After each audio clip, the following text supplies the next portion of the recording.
Okay, so hey everyone, and welcome back to another episode of The Full Global. This is where we connect with global first entrepreneurs and remote work experts from all around the world to share their experiences. Our guest today is Healey Cypher, co-founder and CEO at BoomPop. Healey, thanks for joining us today. Glad to be here. Thanks for having me. Yeah, appreciate it. So, Healy, considering your diverse journey from eBay to now leading BoomPop and Atomic, right? So, I would love you to introduce yourself briefly and guide us through maybe your journey to that led you to where you are today. Yeah, sure. Well, thank you. So I'm from a small state in the center of the country called Nebraska in the United States, which it turns out most people haven't been to.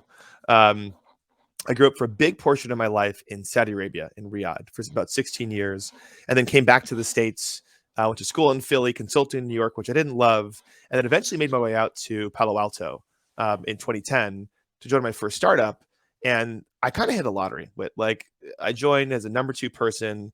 We sold the company 7 months later to eBay, and I went from having literally $34 in my bank account. And that's not an exaggeration. That was the total amount of assets I had in my bank account to being able to get married because I can now afford a wedding. And I got addicted. And so I've been running and selling companies ever since. I sold my third company back in 2019. It was an exceedingly boring company, which I tend to be attracted to for some reason. If you ever walk into a McDonald's or a Burger King or a Wendy's and you see those touchscreen kiosks where you order food kind of on the monitor, we did all those for the top 40 quick serve restaurants.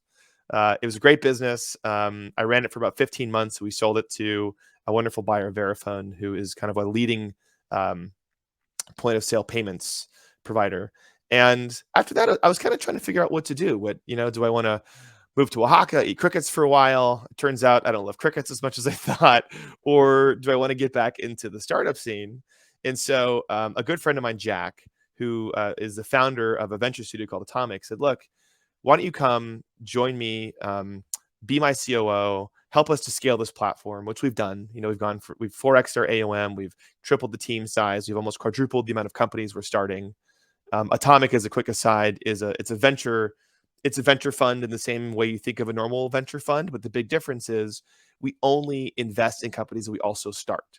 So it's like an incubator meets a fund. It's kind of this studio model that Jack, in his genius, um, cooked up. And as I've been doing it, one of the things I knew to be true throughout my entire journey was that it all came down to team. I think about this moment I had during my second startup where we entered the valley of death. And I'm sure you've heard of the valley of death before, but it's like you're 18 months after you've raised money, you're out of cash, you don't know what you're going to do, you don't really have product market fit. And there was this moment where I had to go to my entire team. We were all in San Francisco at the time and say, look, if you want to go and find a job somewhere else in the Bay Area, I will help you. I love you. I understand. It's rough sledding right now. But if you're willing to stay, my wife and I will pay minimum wage for as long as we possibly can to see if we can turn this business around. And the most amazing thing was that the entire team stayed. Everyone. And minimum wage in San Francisco is not very easy, as you can imagine. And we ended up getting 5 acquisition offers and selling. And so as I kind of went into Atomic, thinking of the power of people and how important it is to have a team that feels a sense of not just alignment and proper incentives, but true cohesion when remote work took the step function change, which we all experienced because of the pandemic. It became really, really clear to me that the ways that we operate were going to change, that remote work was not going to go away, but that we were going to have to do new things we had never done before to keep that sense of team cohesion. And by the way, not just internally within teams, also externally with clients, with partners, you're going to have to be a little more intentional about fostering that sense of relationship and connection. Although connectionship maybe is a word we should start to adopt. Um, and so that was the starting of BoomPop, which I'm happy to tell you all about. But that's my background. I've got an amazing wife who's a professor in anthropology. I have 2 kids, Theo and Lily, who are 3 and 1. I work hard, but most importantly, try to work hard at being a good person all the time. That's awesome. That's awesome. And yeah, let's talk a bit about the Boom Pop. I mean, and how it helps remote first companies, in terms of their culture, in terms of their, I don't know, efficiency. Can you talk more about it? For sure. Yeah, totally. Well, so one thing is as far as the numbers go, if you look at the effects of having a strong team culture on key metrics, it generally has um, a tremendous boost in productivity. It's like a 10% boost in productivity. Companies are generally 9% more profitable, and also, interestingly enough, churn, like people kind of involuntarily leaving or not wanting to be there, or whatever, voluntarily quitting, is way lower. So there's all these metrics you can point to that show team cohesion really matters. So the story goes, I was, as a CEO of Atomic, I immediately felt this challenge, which was like, how the F am I going to have this team feel together while apart? And people were moving, they're moving to Oregon, they're moving to Austin, moving to Miami. Like, it was just, the team was distributing, and it was clear they were never going to go back to the way it was. And so I panicked. And the first thing that I did is I started scrambling, trying to find virtual events we could do that would create a sense of, I don't know, make sure that things are less transactional. There's a little bit of joy in I mean, gosh, how much time do we spend at work? Like a third of our lives, and a third of our life is sleeping. So it's probably over half of our waking hours you're spending time at work. Like, you should enjoy it. You should enjoy the people you work with. And my experience has been, over the course of my life, a lot of the people who have ended up being in my wedding, my best friends, I've met at work. Like, work is a really important social cornerstone of how we as humans operate. So back to the panic moment, I started panicking. And so I found these hosted virtual events that we could do for the team. It was like, I'd find a wine sommelier up in Napa Valley, and we'd send wine to everyone. We'd do wine tasting over Zoom, or we find a magician and do like a holiday themed magic show for the families, or I'd find like a game maker, and we do some interesting virtual game for leadership offsite. And the team started to really like it, and it was really working, and it was a good kind of fun way to keep the team together. And so, as most ways I test company concepts, I emailed friends. I emailed 150 friends, and I said, "Hey, are you having trouble feeling together while apart? We've collected a marketplace of these hosted virtual experiences that are wonderful. Here's my top 5 favorite examples. Who on your team plans events like this?" And it was crazy. The first month we did $48,000 in sales, and I was like, "Whoa, that's not bad." The second month we did 72,000. The third month we did 110,000. You fast forward to the ending of our first full year, so the end of 2021, we had 2,500 corporate clients, and we had brought 60,000 people together doing virtual events. And we did a little over $6 million the very first year, which was way past what I thought this little idea was going to do. And so then, as we turned the corner to 2022, I noticed that all of our clients started saying the same thing. Hey, these virtual events are fun. They'll probably be a part of what we do moving forward, but we really want to get the team together in person. There's nothing like it. There's nothing as effective. And my initial reaction was, I don't know. That seems pretty hard. Like, I don't know if I want to help with that. That seems like a really hard problem to solve. It's a big travel industry. I don't know. It seems hard. And then as I started to get into the numbers, I found that one, if you look at employee net promoter score, so basically, net promoter score being the idea, if you ask someone, how likely are you to recommend this working here to a colleague or a friend or whatever, it would jump 30 to 40 points pre and post offsites. I surveyed all of our clients. We had, at that time, thousands, and they were all saying, look, we are categorically downsizing our office space. A lot of folks getting rid of it, but even the big companies are downsizing it.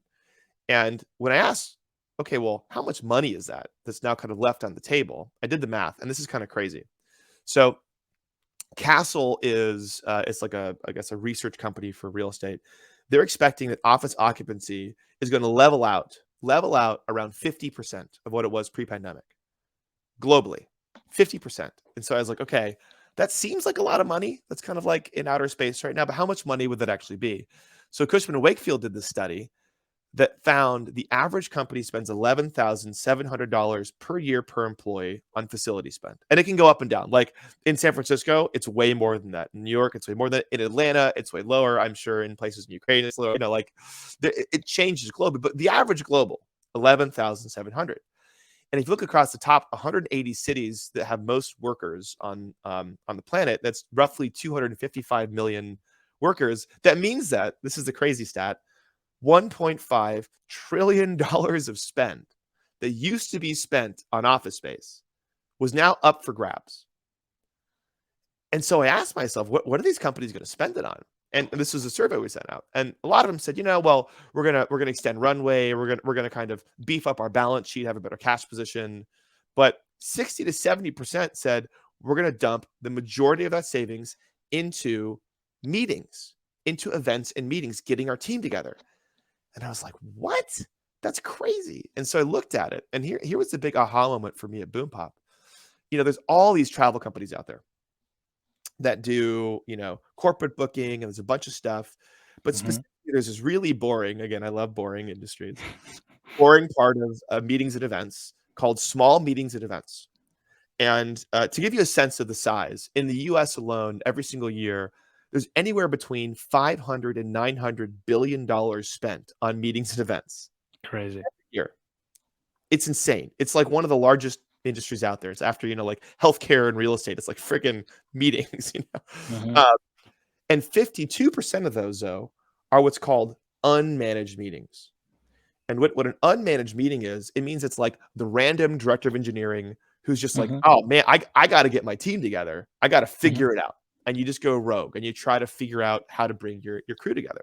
So roughly we're talking like let's be a little conservative here. It's $400 billion a year up for grabs that has trillions of dollars of former spent in office space flooding into it. So the why now felt very, very real. So as we started going into it, we realized that it was a sleepy space, and there really wasn't any company out there that at least we knew of that was taking a modern approach to making it remarkably easy to bring together powerful, impactful events. And so we said, okay, well, gosh, let's start to get after it. Since then, and I won't tell you the exact numbers, but the growth has been tremendous. I have never in my life, this is, I guess, now the fourth company, maybe more, maybe less, where I'm kind of running. I've never seen product market fit like this.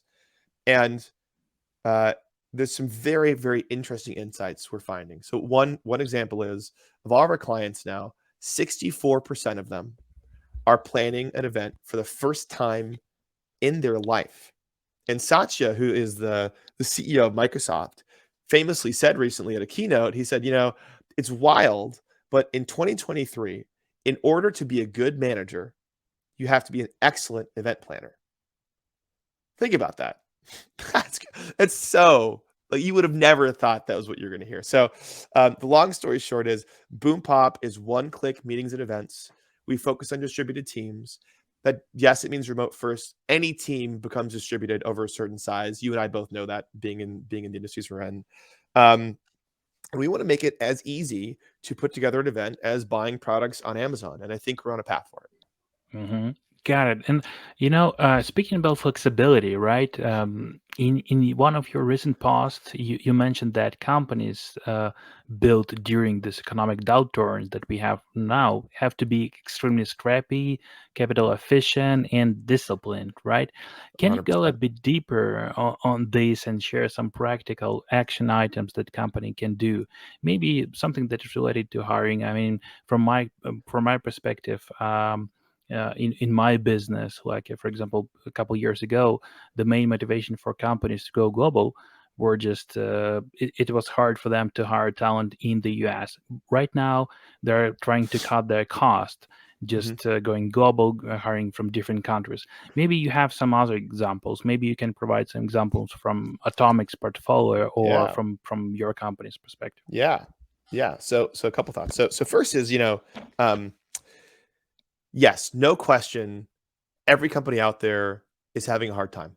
If you're a B2B company, and I sit on not a ton, but I'm on 6 or 7 boards right now. It's not, if you're missing numbers, it's just by how much. Like that's the kind of general way out there. Revenue's harder to get. Costs are going up. The cost of living is going up. It feels like everything's kind of working against you. And so we've started to hire globally, no question. But I want to talk about why it makes sense. So one is, yes, when you hire amazing talent in geographies where the cost of living is orders of magnitude cheaper, what affords you to do is not only get the best talent, because you can pay for it, but you can get it a lot cheaper than stateside resources. And also, you can really take care of them. You can do the right thing in ways that other employers don't. So, for example, we hire engineers in Pakistan, we hire engineers in India, we have a large team in the Philippines. Every single person we hire gets equity in our company, no matter what. Most companies don't do that, but we believe that's right. Every single person we hire remotely also gets fully comped healthcare. 100% of primary is covered and 80% of dependents, because we believe that's right. And so you can get this remarkable loyalty from people because you just treat them as other people. At the end of the day, we're all people on this planet, regardless of where we come from. The second thing, though, in addition to having a loyal, a cost-effective, very, very world-class team, is you could enter in a cycle which no one can beat. And that is, you can have a 24/7 development cycle. And this is something people don't think about. One thing, I was chatting with my co-founders, Blake and VC, actually, about this last night. I'm a private pilot. I fly planes for fun. And when Well, there's some interesting kind of parallels there. But when you're in a plane, you've got what feels like hundreds of dials staring at you, and you've got people mhm, talking to the radio. You've got your friends there. There's all these things to manage. It feels kind of similar to being a startup CEO, mhm. where you've got 1,000 things you could pay attention to. Now, what you need to do is manage your personal workload. Cockpit workload management is kind of like an expression in aviation, and make sure you focus on the right thing. At the end of the day, there's one thing that matters more than anything else when you're flying a plane, and that is your airspeed.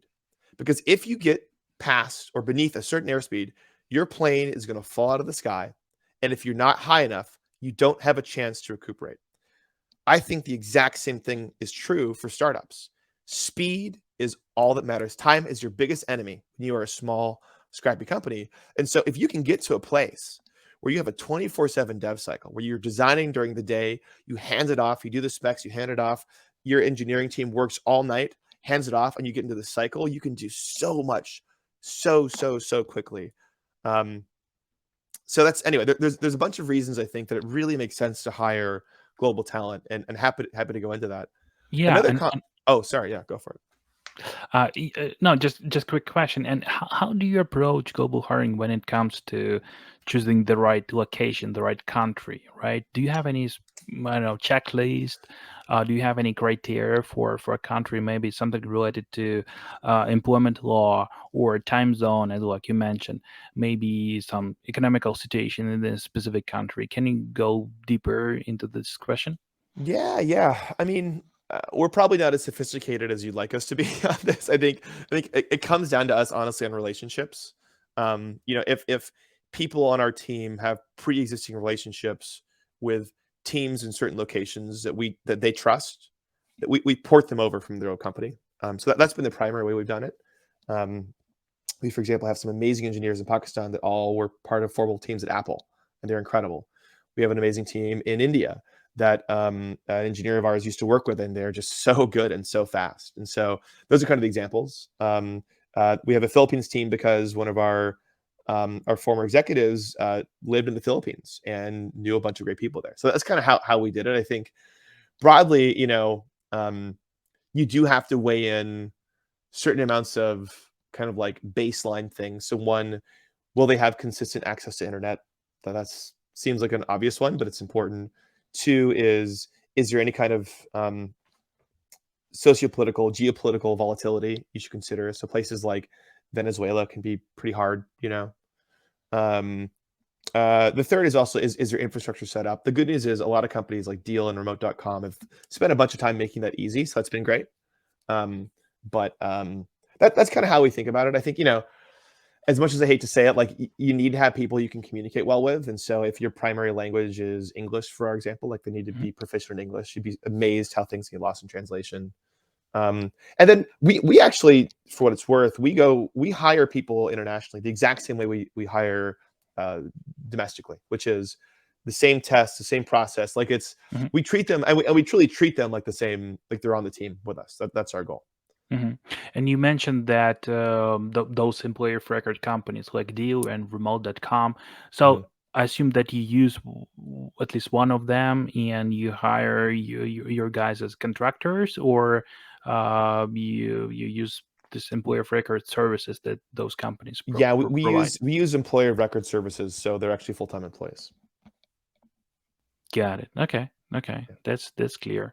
And what about let's talk a bit about culture. So you have Yeah, teams in different locations, right? yeah, So have you noticed any differences in terms of cultural aspects and something that might impact your team efficiency? Anything like yeah. that? You know, culture is such a loaded idea. You know, how do you define what culture is? We think about this a lot at Boom Pop. And I think culture can be something you just say and kind of don't think about again. Culture may be something you revisit a lot. What we've generally found is, and this is also why a lot of most of our clients get together once every quarter, is um, people tend to inhabit a 90-day world. And what that means is, unless you reinforce key principles and key components of your culture every 3 months, you just kind of forget it. You can't help it. Stuff happens. You just kind of forget it. And so we have a set of 5 values that we revisit every single week. I started this award. It's so silly. We call it the Unicorn Award internally. It's a peer-to-peer thing, and basically what happens is we have an all hands every Friday, and at that all hands, someone gets up. Generally, the prior unicorn gets up in front of everyone and tells a story about someone else on the team and about how the actions they took are the reason we're going to win as a company, and refers specifically to one of our key values. And it started off as a fun thing. Now there's like, oh my gosh, presentations and animations and t-shirts. Like, it's become this whole thing. It's really, really fun. That's the thing we do. We also, by the way, on values, we're a little more kind of intentional about it than you might typically hear of. So in our performance reviews, we have all the kind of typical performance review questions, but then we also include ratings across our core values. And so basically, if someone, let's say it's 5, if someone is 2 negatives, they don't have a place on the team anymore. Ideally, it's plus, plus, plus, and 2 are plus, minus. And the ratings, it's either plus, plus, minus, or minus. And if it's all pluses, that's great. And we also use it as we're hiring folks. There's this kind of there's this old belief that I subscribe to, which is, when you're hiring around attitude is incredibly important. You can train people who are very, very competent. You can get them to the place you want to be, but you can't get someone's attitude to change, and that is contagious. Either you're positive, like one of our core values is show up with alacrity, and alacrity is a fun like SAT word about basically it's a cheerful and readiness and spirit, which is kind of the whole idea. So that's how we think about it. And then also, for what it's worth, at our all hands, or sorry, at our offsites, which we do every quarter, sometimes an offsite will be a theme every single one. So, one theme, we all read Bill Walsh's book, The Score Takes Care of Itself. And the idea there is, have you heard of Bill Walsh? He's a 49ers coach. Yeah. So awesome. And I guess for any viewers who haven't, Bill Walsh is this famous 49ers coach who basically was laughed at. He came in, the 49ers American football organization was the most losing organization in the history of NFL. It was just a big steaming pile of garbage.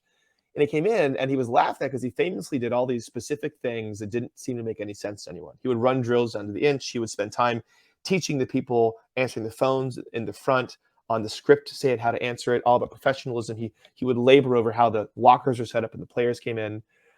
And this massive focus on all these details, as the title kind of suggests, is the score will take care of itself. And he turned it around, and within the next 3 years won 2 Super Bowls, which is incredible. So we think that. Another one, we kind of think over customer obsession. We spent a bunch of time talking about Jeff Bezos and Amazon. But sometimes, and this is a culture thing, sometimes we'll work with a coach in mental health, and we'll say this entire offsite is not about being productive. This is about connecting as humans. And we're going to get to know each other. We're going to go on walks. We're going to go on hikes. We're going to step away this week. And I think that's what it takes. It's recognizing that we're all humans. We're all navigating this planet. There are no rules. Everything's made up effectively. And so why don't you recognize that in people you're working with? Because gosh, we're all putting a lot of energy into this company. We all want it to be great, Yeah, that's fantastic. And what advice would you give to those tech talent or just talent who are based maybe in Latam, in Europe, like in Ukraine or in Pakistan, who Mhm. looking maybe for the best, this global first company to work for? What should they consider when evaluating remote first companies and in this global hiring opportunities? Yeah, for sure. I mean, I guess to hit that on the head, I don't think there's ever been a better time to be a member of the global workforce ever. Um, as you mentioned, companies are looking for great talent all over. Remote is more adopted than ever before. There's more flexibility. There's more encouragement of it. And if you can take that arbitrage opportunity and be an amazing engineer and get paid well for where you live, but have it be much cheaper for the home country, gosh, you win. Everyone wins. And so, I'd say, you know, broadly, the most important thing if you're coming in is make sure you have dialed in your communication abilities. That is one of the primary concerns when hiring globally. So, you know, really dust up on your written communication, dust up on your verbal communication. Make sure you're really good at asking questions when you don't understand things. I think that's one thing I would highly recommend. Whatever the kind of home company default language is, like make sure you really know it. I think that's super important. Or know there's someone in that company that speaks your language natively. That's the other option. Um, Second is, uh, I'd say try to get a sense for the how you'll be treated as a global employee. I think I've seen it go both ways. I mentioned BoomPop. Like we try to be really conscious about treating our remote employees as equal. Um, and we give full health benefits, and we give them equity in the company. Like you probably want to join a place like that that's going to treat you like everyone else and not like a second class citizen, which can be hard. Like I admit, we've had challenges on visa issues getting our team from Pakistan and the Philippines into the country for offsites, and that still keeps me up at night. I wish we could, but for the most part, the intention is there, and I believe energy follows attention. And then finally, like anything, if you have the chance, try to find something you're passionate about. Like if you love the problem you're solving, then go after those companies and tell them why. That's a great one. Um, in so looking ahead, what do you see as the future of global hiring, of future of building distributed teams and remote work? Are there any trends or development that you believe will kind of significantly impact how companies approach these areas? Because currently, what we see that like a big companies like financial institutions, they're trying to get to kind of force everyone to go back to office, right? And Yeah. it seems that remote work might become a sort of this geek oriented approach. So what is your thoughts about this? Yeah. Um, Broadly, remote work is an irreversible path. There's no way it goes back to the way it was. And if I'm being just a little biting about it, my general belief is you can get a more productive, happier, more effective team, letting everyone live wherever they want and having people come together every 90 days. I think that is actually the perfect combination for the ultimate team. Um, that week will go, miles and miles for you as a company. Everyone will leave, excited, incentivized, aligned. But by the way, also just to talk about this, like think about the pitch here. You're an employee. You can still live in Iowa, which is you love Iowa. You love being by your family. You're going to get paid San Francisco prices. So like, oh my gosh, now it's great for you. And you get to go somewhere cool every quarter for free. You get to go to Arizona or Atlanta or Miami or Seattle. It's free for you. Stay in awesome places. It's a ton of fun. Like that's an incredible pitch. Why would you want any other way? So the more biting comment is people that are forcing their employees to come back to the office are compensating for poor hiring and poor management abilities. They are making up for the fact they have just tremendous overspending on commercial real estate and they don't know what to do about it. And so they feel like they have to do it. They're also using it, and I know this is true in some backdoor conversations. I won't say which companies, they're using it as a chance to force people to quit because employees don't want to go into the office. Like, I don't want to commute 2 hours a day. And this is actually a really important thing. It's not that it's 2 hours a day less of working, not commuting. The difference is it's 200 to 300% more personal time a day to see my kids, to work out, to sleep, or even just to work more, which by the way is what most people do. Remote is the most productive that people have ever been in history. And so this kind of stodgy old school folks that are forcing people to come back into the office, I literally think it's because they lack a true understanding of how humans work and are incentivized. And so I don't think it's going to go away. I think it's going to be a big part of the future. And I think specifically as the younger generation continues to become a bigger part of the workforce, you're going to find that yes, they want social opportunities, they want to get together, but like they're also like, if you tell them they have to go into an office, they're going to go, that's really old school. Like, why do you want me there? So I can sit around and like have pizza parties and sit in a crappy cubicle and be interrupted. Like when I go into the office now, literally everyone's just in rooms on Zooms all the time. That's all it is, because we're all distributed. So it doesn't make any sense. Yeah, that's right. So I still have a bunch of questions for Nick speaking, but we are kind of running out of time. So I guess we're good for now. So thanks a lot, Healey, for sharing your Yeah, insights on ton of international fun. hiring and this global hiring and on remote work. So yeah, thanks a lot for your time, and we wish you and your company all the best in your journey. Thanks a lot. Thanks so much. Appreciate it.